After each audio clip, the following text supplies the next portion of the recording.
1970 চনৰ voter list কেনেকৈ মোবাইলত PDF ডাউনলোড কৰিব। এতিয়া only Goalpara west, Goalpara east আৰু দুধনৈ ST 1970 চনৰ ভোটাৰ লিষ্ট ডাউনলোড কৰিব পাৰিব। ফাৰ্ষ্ট মোবাইলত গুগল অপেন কৰিব, সাৰ্চ কৰিব ভোটাৰ লিষ্ট বাবু প্ৰিণ্টাৰ্ছ। ভোটাৰ লিষ্ট বাবু প্ৰিণ্টাৰ্ছ লিখি সাৰ্চ কৰিব। ফাৰ্ষ্ট ৱেবছাইটত চাব, ইয়াতে ভোটাৰ লিষ্ট অফ আসাম বাবু প্ৰিণ্টাৰ.in ইয়াতে ক্লিক কৰিব।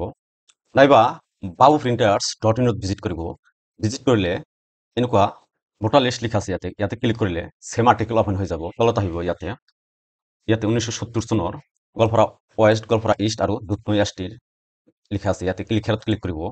মোবাইলৰ সহায়ত ক্লিক কৰিলে আপোনাৰ এনেকুৱা ইণ্টাৰফেচ আহিব। ইয়াতে আপোনাৰ জিমেইল ID সিলেক্ট কৰি ওকে মাৰি দিলে এনেকুৱা লিষ্ট অপেন হৈ যাব। ইয়াতে যিকোনো ভোটাৰ লিষ্টত আপুনি ডবল ক্লিক কৰিলে বা মোবাইলত সিঙ্গেল ক্লিক কৰিলে লিষ্ট অপেন হৈ যাব। ইয়াৰ পৰা আপোনাৰ গাঁৱৰ নাম চাব পাৰিব।